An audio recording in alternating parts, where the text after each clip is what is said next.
Hello, welcome back to Whole Lotta Heart. I'm your host, Kayla, and today's episode is a really personal one for me. I want to tell you the story of my losing my mom. This is the first time I've ever shared this with anyone, but I think it's time to.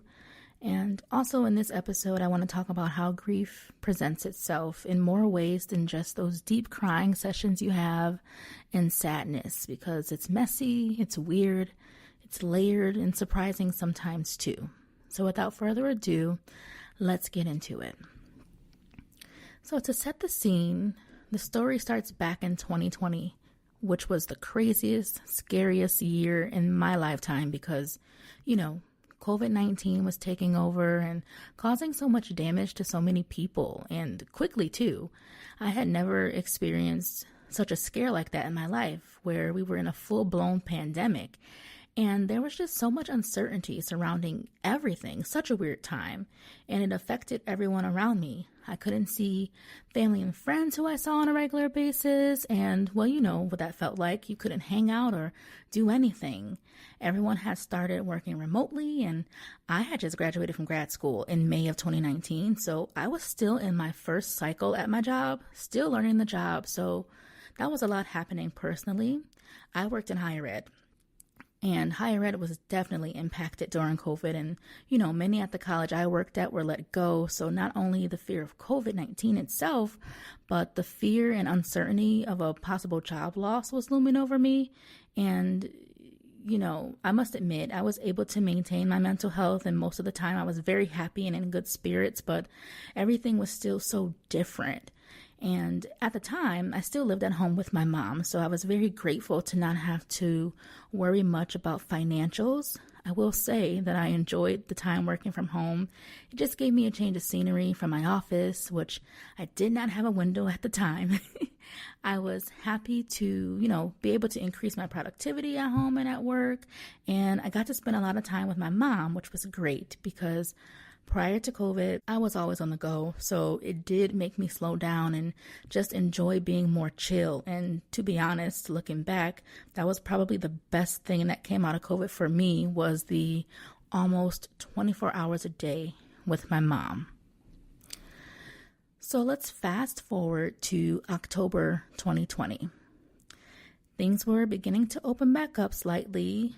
Businesses were starting to let people come shop, and many companies were running great deals to, recover from COVID loss and incentivize customers to come in. So my mom and I decided we were going to get the kitchen floors redone. We had gotten the roof redone in July of 2020, so we decided to continue with our small remodels.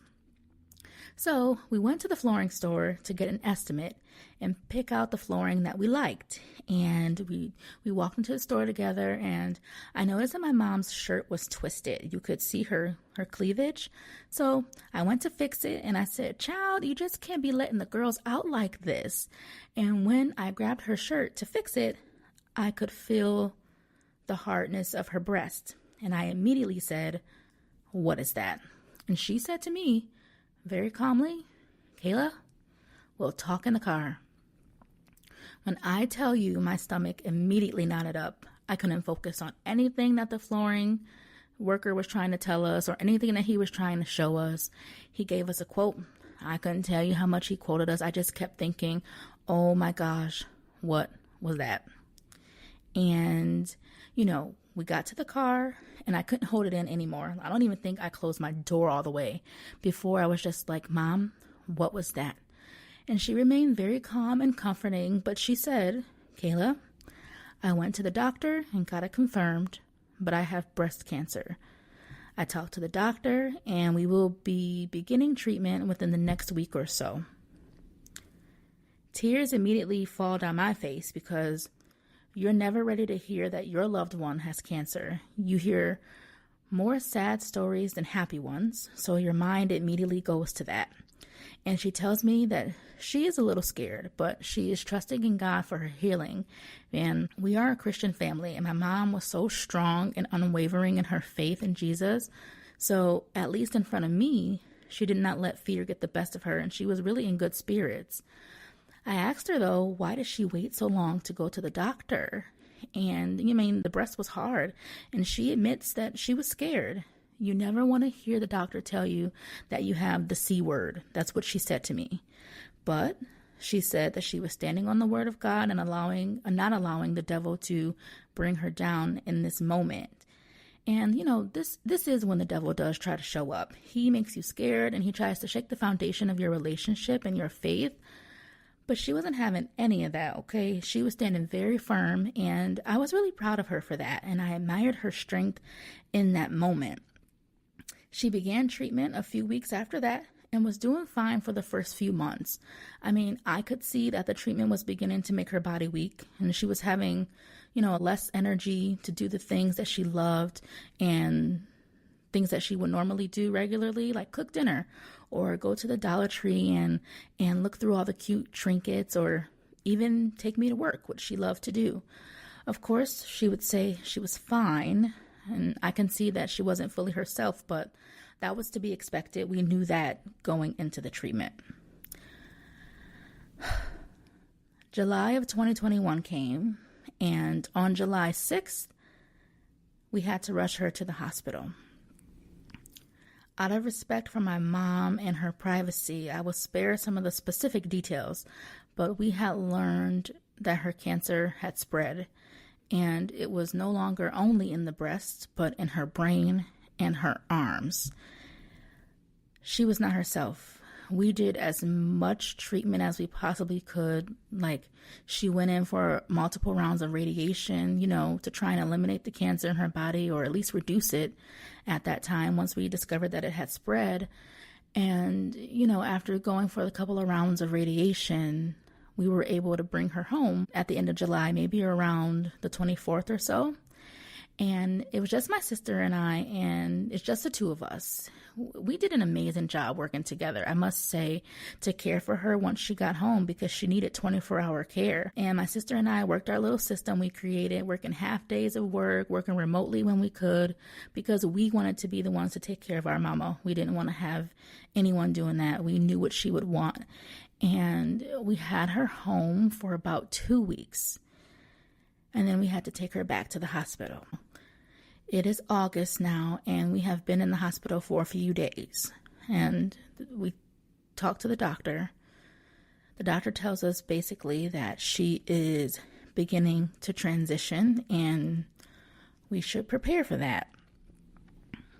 My heart sank. I know my sisters did too, and after that, I could not focus on much. I did not hear anything the doctor said after that point, and I'm so grateful for my sister for being my rock in that moment, because literally just memories of me and my mom started flooding my mind. I was so close to my mom, especially after my parents' divorce.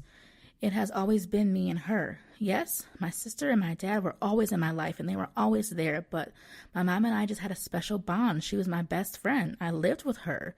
So I was really having a hard time accepting this news, and I just wanted to spend every second I had left with her. My mom transitioned on August 10th, 2021. And the day before she passed, my sister and I were there with her. And before we left, she told us that she loved us. And at that point, it was very hard for her to talk. She couldn't eat, but she mustered up all the strength she had to say that to us. And while it was a sad moment, in retrospect, I really value that, and I hold on to that memory. All of this I remember so vividly, and even though I had tremendous support from my family and friends throughout, this was tough. My sister, my aunt, my dad, my cousins, everyone held each other down. All of my closest friends were there at any time of the day, dropped anything to help, let me stay with them so I wasn't home alone in the home that I shared with my mom, making me go out to dinner for my birthday, which was only 2 days after we first rushed her to the hospital to clear my head. I really could not have asked for a better support system, and honestly, I couldn't have thanked them enough. And with that being said, after all of this happened and my mom was laid to rest, life resumed. There is never enough time to really grieve because life goes on. But I was still dealing with this. I watched YouTube to try to find others who had gone through this or something similar to help me navigate this, and that was difficult to do. I was having a hard time connecting with someone. I did not find someone who was close in age to me. At the time I was 27, or someone who was just real and talking about how hurt they were, but instead I found others who were older than me. They had already done the work to navigate this. They claimed themselves to be healed, and or they were therapists, which I'm not against, but no one really talked about the hard work that immediately happens at the beginning that you have to get through as you figure out who you are and what life is about, or what life is like without that person that you lost. But my mom, she was literally the best. She was fiery. She was a social butterfly, God-fearing, selfless woman. She was hilarious without even trying, and she would always just say what was on her mind, even if she knew you didn't want to hear it. She believed that telling you the truth was a way of loving you, and she drew so many people to her because of that. She was always looking for ways that she can help others, comfort others, and really show them the love of God through her, even if it was the smallest act of kindness. And for that reason, I know with my whole heart that she would be absolutely in support and encouraging me to go on with this podcast because it can help someone, which is where my heart initially goes to when I think about what I want this podcast to be. But yep, this was the moment that changed everything for me, and I felt like I was just catapulted into this new dimension. Like I had no idea what grief really was going to feel like. So actually, let's get into that. What grief actually is and why it's so much more than we actually think. Because oftentimes when we hear the word grief, our minds just go straight to crying and the deep sadness. And while those are parts of it, grief is so much bigger and it's trickier than just those first raw feelings. It's not just one feeling. It's this huge, ever-changing place that you're in. It's not a straight line from here to there. It's more like a bumpy road with totally unexpected turns. You got some rain showers for the weather, some moments of sunshine. You're almost sometimes foggy where you can barely see what's right in front of you. Yeah, it's a whole body, whole mind, whole spirit type of thing, and it feels kind of weird, So let's just talk about some of the ways that grief can pop up beyond just the crying and the sadness. So firstly, you've got the physical side of grief. Have you ever felt the physical effects of grief? It's not just a heavy heart. It can truly feel like your body is saying no more, like I am at capacity. You might find yourself being super tired or totally wiped out, even after you've gotten like 8 or 9 hours of sleep, Your appetite might be totally disappearing, or maybe you're like me and you find yourself wanting all the comfort foods in a way you never did before. You got headaches, muscle aches, tummy aches that just don't go away, a literal ache in your chest that feels like someone is pressing on it like a heavy weight. These are all physical responses to grief, and they're super, super common. Your body is holding on to so much of the stress and the shock of what happened. It's physically dealing with that empty spot, that change, the sometimes overwhelming stuff. So if you are feeling strangely tired or just a bit unwell, remember that grief isn't just in your head. It's deeply rooted in your body. So be extra, extra gentle with your body during this time, just like you would tell your friend who isn't feeling well. Take care of yourself. Then you have the mental part of grief, which it can totally be confusing too. This is where the famous grief brain comes in. It sort of reminds me of like my friends with their kids, and they forget things a lot. They just aren't as focused, and they say, "Oh, my mom brain." Similar type of concept. Have you ever, walked into a room and then totally forgotten why you even went in there? Or have you lost your train of thought in the middle of talking?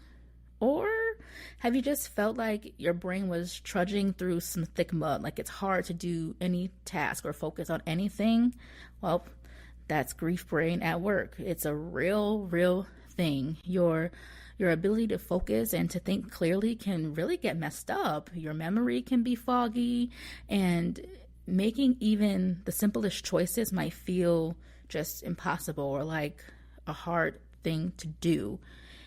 Your brain is basically overloaded trying to deal with the huge amount of new, painful information while also trying to keep you safe and just functioning and getting by. It's sort of like your hard drive on your computer just is totally full and it starts to slow down and it can't really do much. That's pretty much what's happening. So give yourself a break here. Don't expect to be doing everything perfectly. Simple tasks might feel like climbing a mountain, and that's completely normal. And, then beyond the physical and the mental, grief often touches our spiritual. You might find yourself questioning absolutely everything you once believed, your purpose, your whole point of life, your faith. You really start to take a close look at these things. Now, this isn't necessarily a bad thing. It can be a really deep chance to understand things better and to beautifully reshape how you see the world. But you can also feel incredibly confused, like the ground beneath you is just vanishing. You might feel disconnected from yourself a little bit, from other people, from God. And this is all part of the journey too. It's sort of like you're searching for new anchors because your other anchors have slipped away. Grief also has a way of messing with our friendships and our connections. Sometimes you might just really want to be around people and feel connected, while other times the very thought of being around anyone feels totally overwhelming, right? Friends might not know what to say, or you might feel like your grief is just too big or too messy for them to handle. I remember feeling like that. I didn't want to be the burden for my friends when I was sad, but this can make you feel super alone, which can be tough. It's like a delicate balance of trying to deal with these relationships when your heart is soft and tender. But remember, it's okay to set boundaries. It's okay to say no thank you when you need to, and to really look for people who truly see you in your grief and not just trying to fix it so you can be better or so they can feel better in your grief. And let's not forget about the changes in how you act. You might find yourself doing new things or just losing interest in stuff you used to love. Maybe you sleep way more or way less. You may pick up a new hobby or find comfort in your old routines. You might notice yourself being a bit more irritable or easily annoyed or pulling away or even surprisingly calm. But these are just all ways that your system is trying to cope and to get used to a new normal. The main thing here to remember is grief is not just sadness. Again, it's a whole body, whole person reaction to loss that touches every single part of you, your body, your mind, your spirit, your relationships, your actions. Understanding this can be so incredibly freeing, especially in the beginning. It makes sense of all those weird, unexpected feelings and sensations you might be having. It means that you're not crazy for feeling physically unwell or for forgetting simple things or for questioning everything. What it means is you are just simply, deeply, wonderfully grieving. The big idea of grief also gently hints at the amazing changes we'll explore in future episodes, because if grief touches every single part of you, then the healing and growing that can happen from it can also touch every single part of you. It's a big journey of change, one that can lead to deeper kindness, brand new ways of looking at things, and an incredibly strong heart.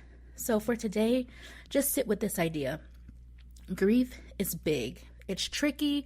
It's so much more than just tears, and understanding its many faces can really help you go through it with much more grace and kindness for yourself. You're walking through something huge, and every single step, feeling, struggle, every tiny flicker of light is part of your beautiful journey. Thank you again for tuning into episode 2 of Whole Lotta Heart. Grief is messy and it's complicated and it looks different for everyone, but I hope that hearing a bit of my story helped you feel seen or maybe even named what you've been experiencing or carrying. If this episode resonated with you, I'd love for you to follow the show, leave a comment, or share it with someone who might need it too. Also, come say hello on Instagram at Whole Lotta Heart Pod.